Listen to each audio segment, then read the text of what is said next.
Take podcast right now. Is it best show in the world? And this is the Cards Face Up podcast, and I am your host, Mr. Ty Hill. Today, first of all, we live. We live with our special guest today. So that's incredible because my special guest don't even know this is our first live show. We done won Baltimore Podcast of the Year 2 years in a row, and this is our first live in-person show. So we thank you for being there. But let me introduce him. We gotta walk it down the line. You know what I mean? Today's guest is a United States of America legend. Yes, United States of America legend. He's a real cocaine cowboy, as they like to call him. You dig? Talk that talk. He's loved by many, hated by a few, right?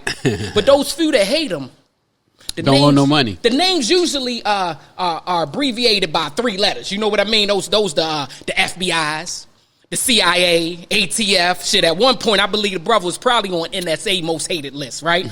And his life is not only admired by rappers, it's admired by even people that create television shows around his life. Not just the people that rap about his life, it's the people that even create it.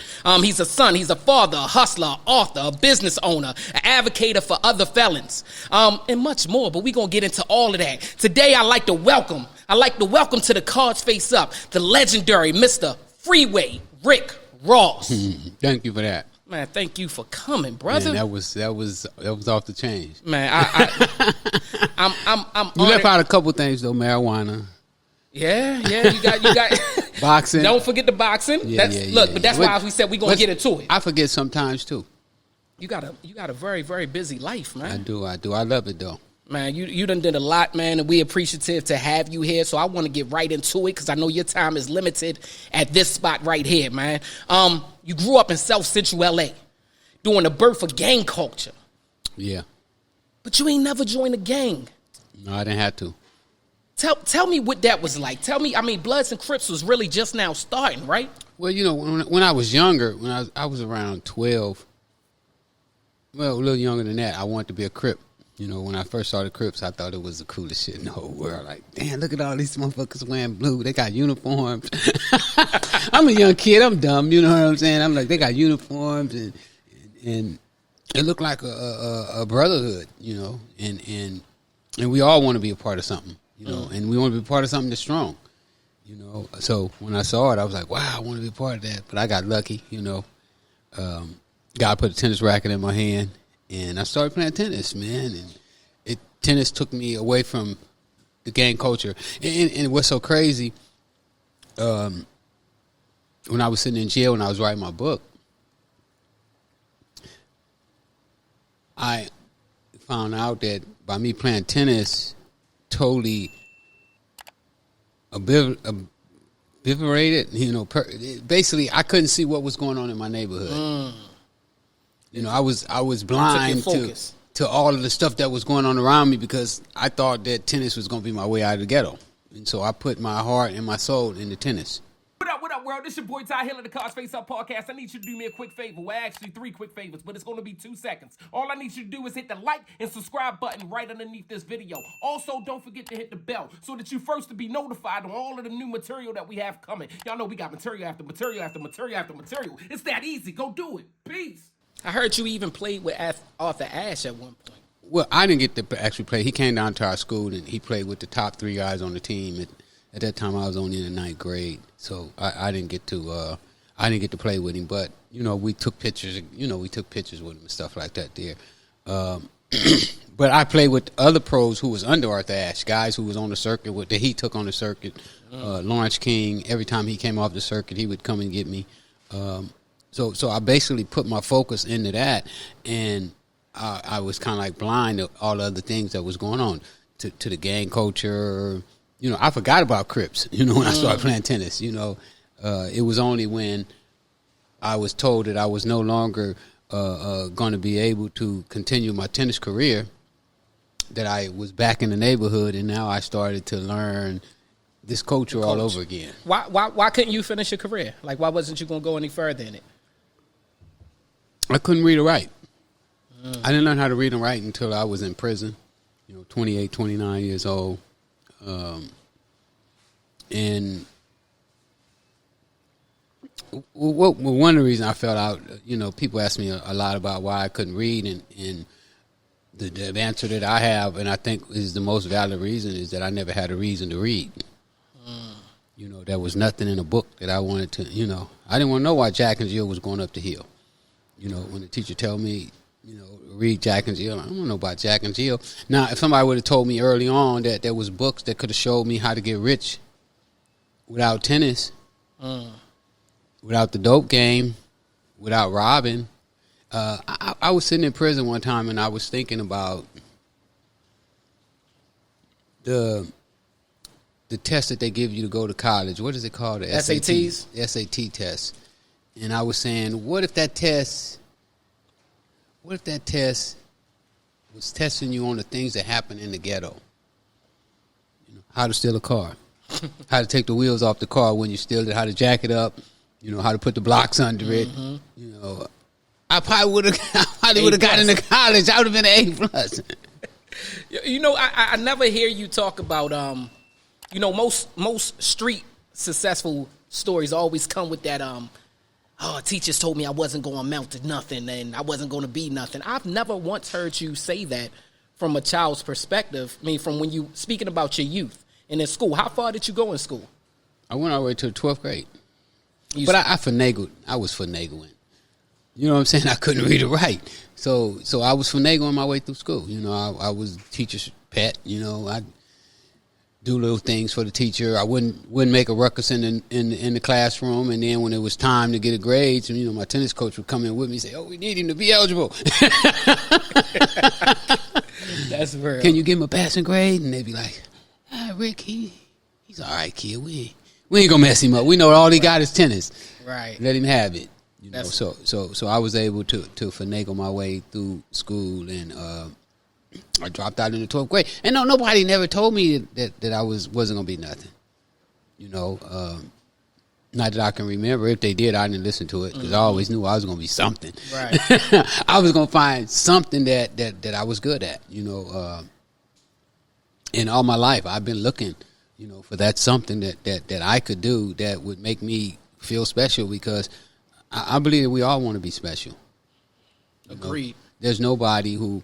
And I say this when I go to schools and I talk to the kids, and I try to get them to understand that most dope fiends don't use drugs for the first time to be a dope fiend. You know, the first time they do it is to experience the high. They want to know what their friends keep doing this for. You know, why are they doing it over and over again? And the curiosity get them, and you know, and with a lot of these hard drugs, once you try them, you know, it's hard to get off. You know, it's hard to go back. Facts, man. Since you bringing in hard drugs, let's talk. No pun intended by bringing in hard drugs, but It's okay. It's okay. I don't mind. Let's talk. They don't say worse things about me. Let's go right into it, man. Word around the world is you were 14 years old buying about 10 keys at a time. No. I ain't the smartest. But that's about $350. No, I started selling drugs at 19. 19. Yeah, mid 19s, almost 20. When I started selling drugs, and I'm lucky that I played tennis right, because I got four friends that I went to elementary school with, who turned into Crips. We all was together. We all wanted to be Crips together. You know what I'm saying? Y'all wanted the same age. uniform. Right around the same age. I'm older than a couple older than me. But I'm saying we all was playground friends. These dudes wind up getting 35 years, 40 years. One just did 45 years, man. He went to jail when he was like 18, 19 years old. So when I say that, is that had it not been for tennis, I probably would have been in that category with them, where they never had money. They didn't go to jail for having money. They went in there for doing some dumb shit, you know, like robbing somebody for $400 or shooting at a different gang member, or you know, something that wouldn't have benefited anybody really. You know, had no long-term lasting effect. And it did have a long-lasting effect because they wound up doing a whole jail side. Yeah, on the jail side, but nothing positive came out of what they was doing. And so I only imagine what would have happened to me if I would have stayed in that same circle. You know, when I was in prison, and I can read now too, by the way, just for the record. Taught yourself too, right? I taught myself how to read while I was gone. You already know it. Dope. That's important to know, man. You know, one of the older heads told me when I got there, he said, "Man, I'm gonna tell you one thing, young buck, because I was still considered a young buck when I first fell, and I came out old school. We call it seasoned around here. You came out a little more seasoned. I go for that one. He said, man, let me tell you something. Oh, you gonna get an education. You either get it at Penn State or the state pen. It's up to you. So, you know, for all you young people out there, you make up your mind. Either you're going to get your education from Penn State or the state pen. It don't matter, but you're going to get educated. One way or another. And it depends what you're getting educated on. It could be negative or positive, right? Mm-hmm. One of the quotes I heard you say that really stick out in my head when I think about you, right, is you said you felt selling cocaine was your purpose in life at one point. Absolutely. Explain that, because that's deep. That quote right there, and I said it sticks out. When I think about Freeway Rick Ross, I think about that quote. You felt as though. Well, let's take a kid, and not just me, but any kid. Here he is, has nothing going on in life. His life feels wasted. And then all of a sudden somebody comes up and they show him a way that now not only can he take care of himself, but he can take care of his family, he can take care of all of his friends, he can take care of his neighbors. He feels blessed. So what if it's drugs? So what if it's robbing? I mean, to be able to support your family and your loved ones is one of the greatest feelings in the world. I mean, I don't know. I get like, I look at some of our celebrities and some of our wealthy people, and it baffles me that they don't understand the reward of helping somebody who needs help. I think they almost take it as if they help you, it's like they're being punked. Kindness for weakness type of thing. Yeah, I mean, and don't get me wrong. A lot of people done took my kindness for weakness, but you know what I was always able to say? I'm kind, and you don't know how strong I am, and you really never want me to show you the power that I really have. One of the things that I know about power, they say a strong general, he does everything he can to keep his soldiers out of war. But once he declares war, it's over. It's over. He bring everything. He not going to hold back nothing. So I'll try to be that one that holds back. You know, to say, you know what, you got away with that one. You know, you blessed. Today was a good day. we gonna let that one slide, right? That's you know, I think of Styles P with the Gangsta and the Gentleman, you know, that album, and just having that type of thing, because when we talk about it, like you said, most, you know, they take kindness for weakness. That's usually when I get irritated with people, but that was a real lesson to teach everybody. You know, they should be scared of the gentle one, scared of the one that's has the most patience with him, the one that he's not scared of you. He's actually scared of what he could do. His reach. He don't know what he might do, but he do know that if he did it, then it's gonna be ugly. You know, and for those reasons, you know, you try to keep yourself, you know, on the right path. Real talk. They label you as being single-handedly responsible for the crack cocaine era. Freeway Rick Ross is responsible for the crack cocaine era, which brought on murder, you know, addiction, basically anything negative that ever happened to the black community almost, you know.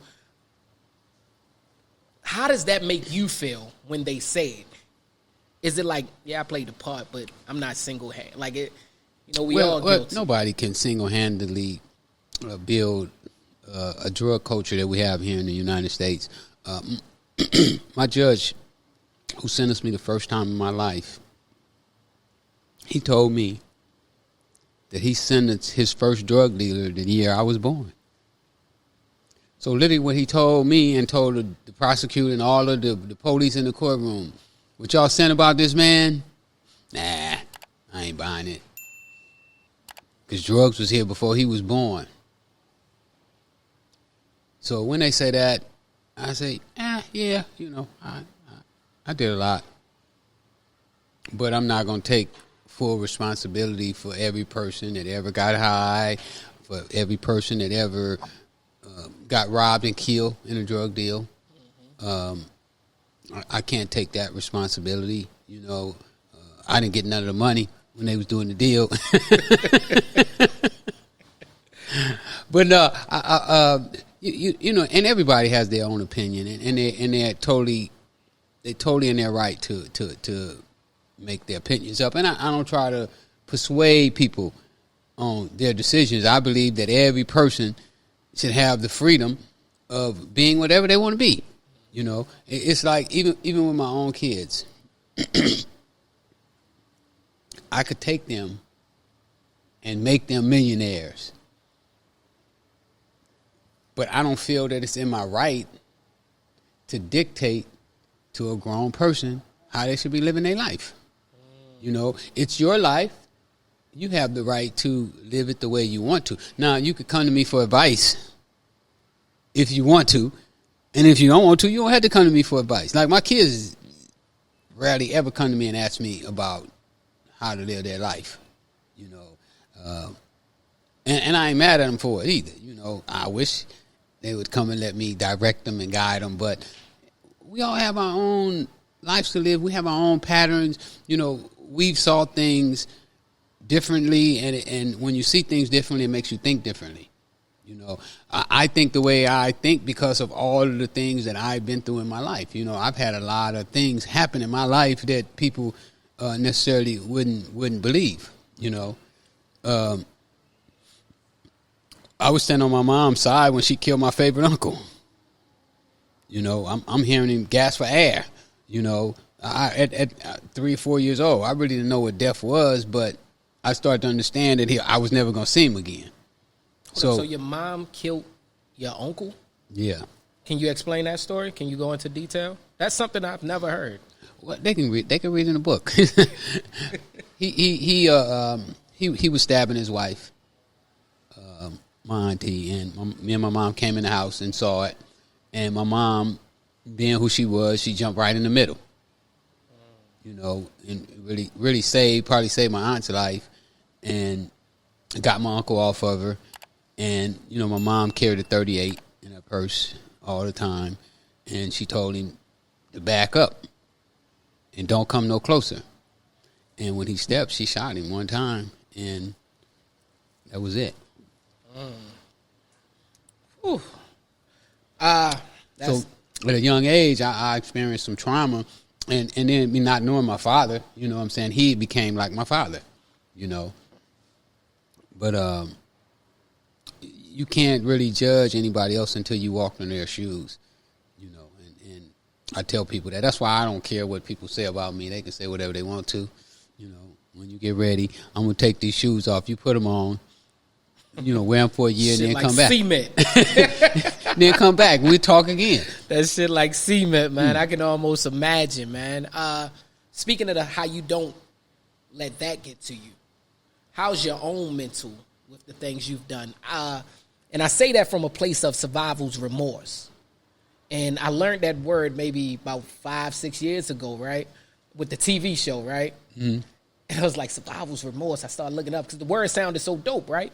And I'm like, damn, I go through stuff like that. Like, things I've survived, things I've made it through. But looking back at all my niggas who didn't. Yeah. Looking back at all the people I might have hurt in the process of triumphant gain, you know, not on purpose. It's just happened sometimes, right? Casualties of every story, right? And it Casualty of war. It could have been me, you know, but it wasn't. How's your mind when you are alone? with survival's remorse, and you know what you've done, not what they say you done, not what they claim you done, not what's out there in the books, tabloids, or whatever. How is your mind with the things you know you done? Well, you know, I pretty much forgive myself, you know, because I understand that you can't run around carrying all this luggage, you know, thinking that you're going to do something in the future, but you're still carrying luggage from the past. So when I leave something, it's like dropping a glass of milk on the floor. Well, if I drop a glass of milk, the first thing I do is sweep the glass up so nobody don't come through and cut their foot. That's the first thing I do. Then I mop the milk up, and then I go on. I'm not going to sit there and beat myself up and say, "Oh man, you dropped that milk, you messed up." No, man, come on. I done lost so much money, so many friends. You know, I believe going through this life is about how many friends you're going to lose in this lifetime. And I'm not talking about just friends not speaking to you anymore. I'm talking about just death. You know, can you imagine when you get my age, how many people you saw die? You know, where you see them die at, and how many people you seen go to prison for 20 years, 30 years. I had 10, 11 friends that had life sentences. You know, so when you've done that, you have to be able to say, you know what, I forgive you. Move on. That's a lesson for the world, man. Forgive yourself. That's where it starts at. I think that's one of the steps in all counseling programs, right? It should be. It's forgive yourself. Because if you can't forgive yourself, you can't forgive nothing. Real talk, real talk. So it's always been accusations that the United States was behind bringing cocaine into America, and they dropped it off in L.A. You know, it's 100 movies about it, and you are one of the men that actually went through it. You know, we talking about Iran-Contra. We talking about, what's his name, Blandon. We talking about all of that with the crack epidemic. Can you explain exactly, like in short terms exactly, because I know it's in the books. Can you explain? Well, yeah, I will. I'll try to. Blandon was my drug supplier. He also became my informant, meaning that he set me up. While we was going to trial, this reporter named Gary Webb found out about Blandon and started following him and started investigating him. He found out that he was a C.I.A. operative, not a C.I.A. agent. It's a difference. An operative is somebody from a different country. In order to be an agent of the United States government, you have to be a citizen. You can't be a foreigner and then become a CIA agent or FBI agent or a DA agent. You have to become a natural citizen. So he was never a citizen, so he couldn't be an agent of the CIA. He could only be an operative. Now, operative is almost the same. You know, they get checks from the government, but they're not officially a government agent, if that makes sense to you. It does. They can pay operatives more than they pay government agents, too. You know, operative don't have a limit on how much he could get paid. He could make $1 million. There's no cap. There's no cap because he's an operative and not an agent. So anyway, Danilo was an agent of the government who was fighting a war in Nicaragua. They wound up losing the war, so they pushed all of them out of the country, and they brought them over here because they was, you know, U.S. allies, as they call them, or operatives is the correct word that they use in court, is that they was operatives. So when they go to court, we find out that the operatives were selling drugs. Now, the CIA said that they didn't sanction them to sell drugs. They didn't tell them to sell drugs, but they knew that they were selling drugs. Now, there's a law in the books that says that if you are a government agent and you know of somebody committing a crime, you have to enforce the law. Well, the CIA knew that their operatives were selling drugs, and they basically did nothing. They didn't report it or anything. Well, one time they did. They went to the Attorney General and asked the Attorney General, because there was a law that was, I believe the law said something like, if you're an agent and you find out that somebody is selling drugs and you don't do nothing about it, you can be prosecuted for not enforcing the law. So they sent a letter to the Attorney General and asked them if they could change that law where they didn't have to report it. So something like that. I ain't for sure how it went. It's been a long time. You know, I'd stop. That's his go get my damn book so that you can make sure you get the full story. Yeah. That's what I was saying. So and Dark Alliance too. Now, if you a CIA buff, you know, where you want to know all of the intricate details, because I didn't. My book is not detailed about the CIA like that. Mine is more for street dudes. So break down from the street terminology, right? Because a lot of my fan base is the hood. You dig? Shout out to y'all. But let's break down from the street terminology. The CIA was supplying the drugs. Well, they said they wasn't supplying the drugs. What's your opinion? Well, my opinion is that if you are supposed to stop the drugs and your friend is selling the drugs and you know he's selling the drugs and it's your job to stop him from selling the drugs, it's a good chance that you had something to do with it. I mean, that only makes sense because if you know CPR and a person passes out right here, right, you have to administer, right? Or you get, you know, same thing with police, off duty, same especially thing. If you're a paramedic. Yeah, so I totally agree, man. So it was hard for me to believe, and not only that, but the CIA gave them money that they say to go buy weapons and computers with, and they bought dope with it. So I don't know. It's close. You know what I'm saying? That aiding and abetting is you know, they got a law called aiding and abetting. You know, so all you got to do is, if you give me your car keys and you know I'm going to get some dope, exactly, then you guilty too. Exactly. So, that story, right? Just what we're talking about right there. It sounds, even for the people that might not be familiar with who Freeway Rick Ross is, right? It sounds familiar. Like we might have seen it on a TV station. Oh, yeah, absolutely. It's one of the biggest TV shows on TV right now. So I got a question for you, man. And I don't know if I've ever seen you answer it. FX, I believe, has Snowfall, which is a dope show. No pun intended, right? Some of it. Snowfall. Some of it's dumb, though.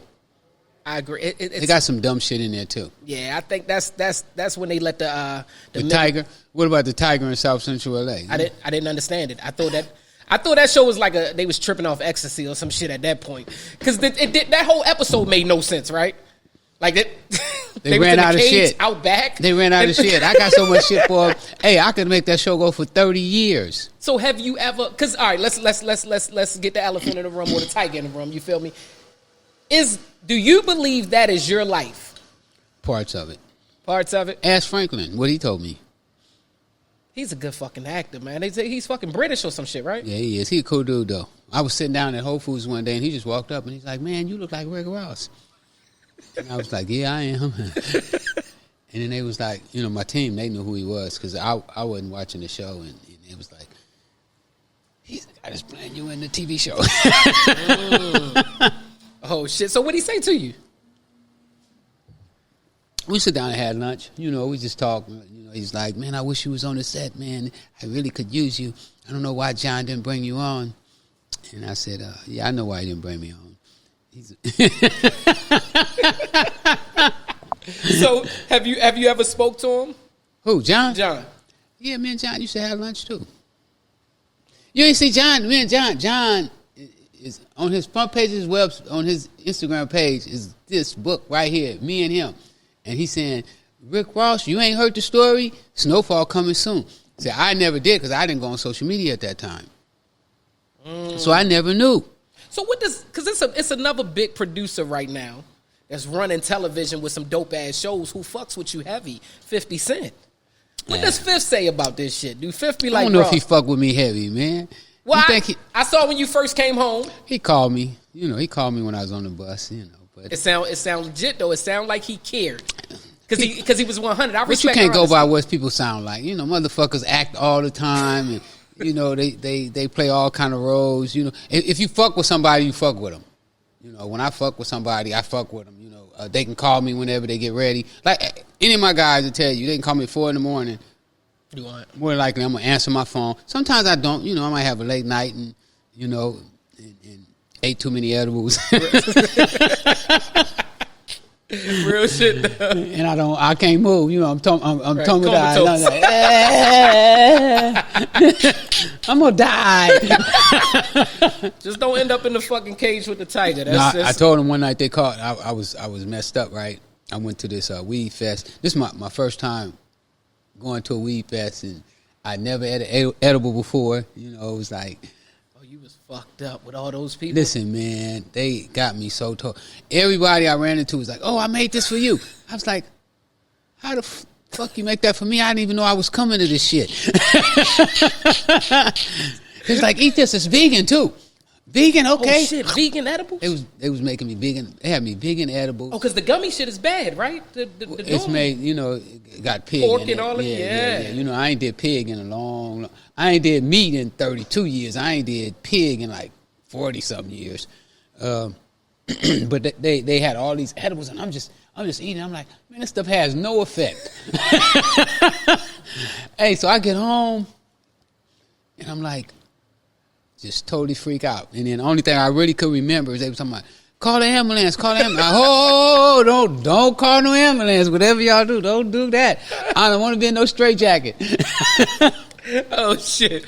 Edible turned into a 4-day weekend. That motherfucker. At the crazy house. I told my girl, do not call the ambulance or the police. We gonna get over this.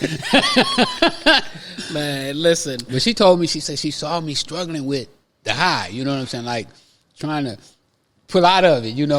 And she was like, man, you showed me something that was like, I don't know. She was just like, it was my will, to get out the high. To get out of it, yeah. Because I didn't want to go to the crazy house. I'm gonna tell you, right, and I sit to all my homies that smoke weed, and I see them get high. I mean, we done been through a lot of years of different drugs, when the E-pills was popular, and then all of the other shit that we done had, right? I'm so fucking jealous of my friends that could smoke weed, and they never get too high. Like, I be fucked up. I smoke. Like Echo. Man, Echo smoke weed all day. Man, he'll never be Be like, damn, Echo. Listen, man, that shit, I sit there, man, and I be high as shit. I be looking like, why are we still smoking? Nigga, it should be finished. You are not at your level of intoxication man, yet. I don't understand it. But for me, the edibles, I take me 1 or 2 of them and I'm good. If I go over the 2, I'll be out of my mind. I'm scared, man. So, what up, world? It's your boy Ty Hill with the Cards Face Up podcast. Look, myexpressly.com is a place for those of us who are focused on our fitness, our health. Beauty naturally can come and find products needed to obtain those goals. myexpressly.com also offers a marketplace to the entrepreneurs who want to put their vegan and natural health and beauty care products on a larger scale. myexpressly.com is the place to be, whether you're selling health or you're trying to buy health. myexpressly.com is where you want to go for both things, man. You ended up going to jail. Yep. Right? Yep. Your first sentence, because you went to jail twice. Your first sentence before, what's the name? Blandon set you up. Because he set you up for your second sentence. Your first sentence, you got sentenced to what? I know you did 4 years, right? 5 and 8. Okay. I had 2 cases. I got 2. That's how they call themselves striking me out. That's how they gave you the life. Because I had 2 strikes. I got 5 out of Cincinnati and a 10-year sentence out of Texas. So Texas, you got to do like on 10. You do a little more than half. Okay. So when I finished in Cincinnati, because they ran the time concurrent, but I still had like a year to do when I got out of Cincinnati.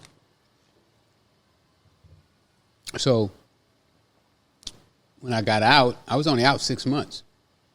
And my plan was not to go back into the drug business. I thought I had me a solid little plan. When I was in MDC, I was me and Harry O with Sellies. Harry O? Yeah, when they started Death Row. That's Death Row and shit. Yeah. I was there when they started Death Row. Okay. I was there with them. So for those that don't know, that's one of the men that was giving a lot of them shots to Suge, and everything had to go past Harry O for damn near everything, man. Shout out to them. But so when I see that, I was like, damn, Harry was right. The record business is cracking. So as soon as I got to the pen, I started trying to put some record stuff together, and that's how I found the Alcoholics. Remember the Alcoholics? The yes, Licks. I do. The Licks, baby. The Licks. Yeah. I found them. I'm the one that got them really signed. You also, I heard that you got something to do with Anita Baker. Is that true? Mm-hmm. What's your interest in Anita Baker? Well, you know that's black royalty, Rick. I know you Otis black Smith, royalty. If you do your homework, Otis Smith is one of the first independent record companies around. Him and Dick Griffey. Mm-hmm. You ever heard of Dick Griffey? Yes. Okay, well, Dick Griffey and Otis Smith was like this. They both used to work at Motown, and they started independent labels. Well, Otis, when I was coming up playing tennis, he had 2 sons that he was trying to make tennis pros. So what do? He come get me every day from school, pay me to play tennis with his sons. So when I get up, and you know, I was on top of the world. You know, I'm like killing the coke game at this time, and I just wanted one day that I just wasn't around nobody in the dope game. Mm-hmm. I don't want to talk to nobody in the dope game. I don't want to be with nobody in the dope game. I don't want my crew with me. I want to just go by myself. So I heard they was having this professional tournament out in Santa Monica. So I said, man, that's what I'm going to do. I'm going to go out, because I ain't been around tennis in 3-4 years. I've been like right now, I ain't took a vacation in 14 years. Sheesh. But you had a long-ass vacation, too. I did. I ain't took a day off. All right. I ain't took a day off. Shit. I ain't took a day off in 14 years. 14 years strong right now. So I did that with 4 or 5 years, you know, in the dope game. I hadn't took a day off. So tennis tournament. I'm going to the tennis tournament today. I'm just going to go chill out by myself. So I'm sitting up in the bleachers by myself, not bothering nobody. And I look down, I say, damn, there go little Otis. Otis now, he about 6'3" at this time, playing number 1 or 2 at UCLA. And right. Yeah, I had a hand in that. I helped that kid. Real shit. It's my kid. And then I look up, he playing a guy from Stanford University. You know, a rival. Mm-hmm. Otis the only black on the tennis team. So now an argument break out with Otis and the guy he playing against. The whole Stanford team, rah, rah, rah, rah, rah, rah, rah. I'm like, damn, there's some big old white boys. So I'm like, man, I can't whoop all them white boys.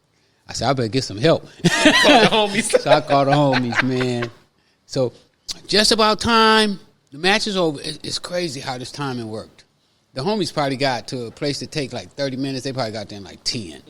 They was on motorcycles. And I mean, it was just like, when they pulled up, I could hear all the noise. Car spinning and the whole 9 yards, right? So I see them jumping over the fence. They don't pay to get in. They jump over the little things. You know, these South Central dudes. And they got money, too. They ain't scared of police. Right. So they jump over the thing, and just about the time that they saw my eyes, the dude from Stanford hit Big Otis, my boy, in the eye. The old man. The father? The father. Because the father told his son, say, you move out the way. You ain't getting kicked off the team. Oh, so he's going to rock for him. I'm going to take care of this. You know, if he get in a fight, he finna be kicked off the team. So the dad stepped up. The dude hit him right in the eye. And then one of my cousins, we called him Bear. He's about 270 pounds, linebacker. He looked at me and was like, and I just gave him the signal, man, take care of that. Man. But I wind up being a hero anyway, out of everybody. So I go down and break it up. If not, somebody might get killed. So I go break everything up. Get out of here. Leave these people alone. And so all my guys, they leave. Nobody go to jail. I didn't have to bail nobody out. And we standing there talking, and then my old high school tennis coach walk up, who introduced me to Otis. And they talking, and I'm just standing back, you know, listening, you know, being me. Because I always try not to. I don't like being seen, really. I mean, now I'm more visible now than I ever was before in my life. Mm-hmm. If somebody would have told me I'd be this visible 40 years ago, I would have been like, you crazy.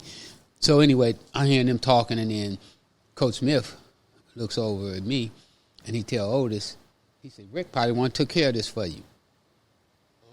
So I never knew Otis was in the record business.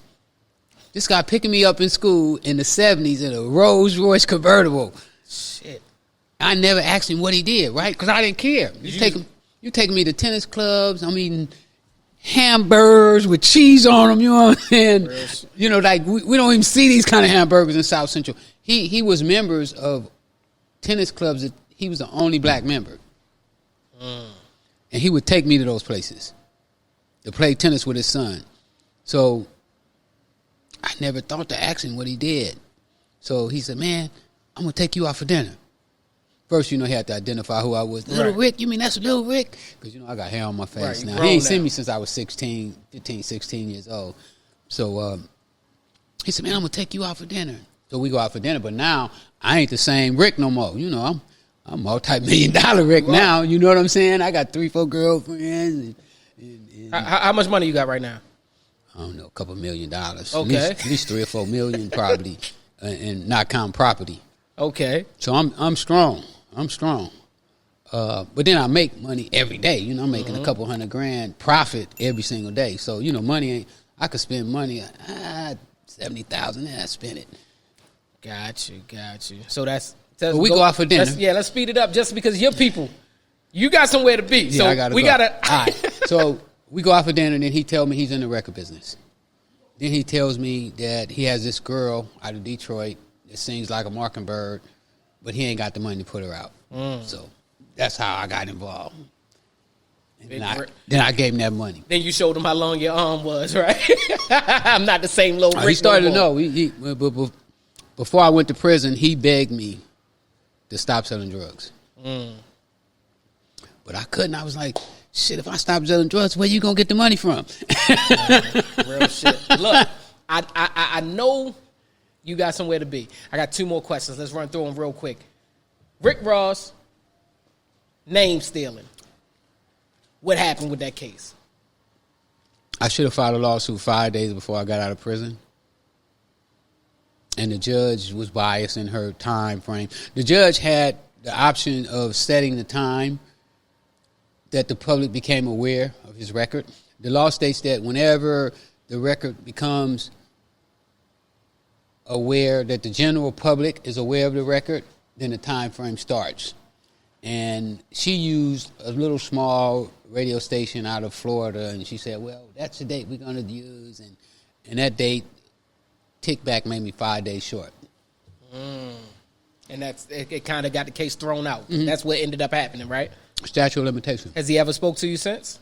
He never. Well, he hadn't spoke to me except the time I shocked him in jail when he got that strange phone call, and he didn't know who it was. What was that? You just called him? He popped up at one of my boys' offices, you know, because I was trying to find out who he was. This was before he had all the bodyguards. So he in New York. And he popped up in a Smooth magazine office, and my boy wrote for Smooth, and he was like, man, he going to be in my office Monday, call Monday at 9 o'clock. He'll be here. I'll put you on the phone. He was there. He hung that phone up quick as shit? No, he didn't. I love you, big homie. You the man. And, you know, he just went all, you know, just like a meltdown almost, you know. He probably was scared. You know, he didn't have no bodyguards with him, and he wasn't a Teflon Don. Okay. So I got you. You know, he told me all the things he's going to do for me, and, you know, BS again. Then he changed the phone number. Oh, shit. That's what you mean by everybody ain't sincere. Look, yeah. Last thing, man. You gave back a life sentence. A life sentence to the feds. What everybody know when we talking to feds is we talking 98%. What is it now? 95% of your fucking time or some shit with the feds? No, all of it. Life sentences forever. Yeah. My paperwork had death on it. Yeah, they put death on your paperwork. Shit. Before we leave, can you explain to the world how you gave back a life sentence to the feds and you are here in Baltimore, Maryland, able to sit down with the Cards Face Up podcast? Remember I told you that my cases was ran concurrent. My 2 cases was ran concurrent that I called it first. They charged me with the 3-strike law. So my 2 cases was ran concurrent. One from Cincinnati, one from Texas. They ran them concurrent, but they also was not intervening arrests, meaning that intervening arrest means that you commit a crime, go to prison, get out, and then commit another crime. Go to prison, get out, then you commit a third one, you're a career criminal. They can throw the book away with you on those. Mine was, I was committing crime all over the country, but they couldn't catch me. When they finally caught me, they took me from state to state to state to convict me, but it wasn't intervening arrest. It was one arrest. It was one arrest. So you can only punish me one time because I'd never been brought to my senses. If that makes sense to you. You did all of that shit. I want y'all to know he did all of that shit as a man that went inside prison that could not read. He came out. He not only learned how to read in prison, he also learned how to be who he is today, man. And it's a blessing to have you here.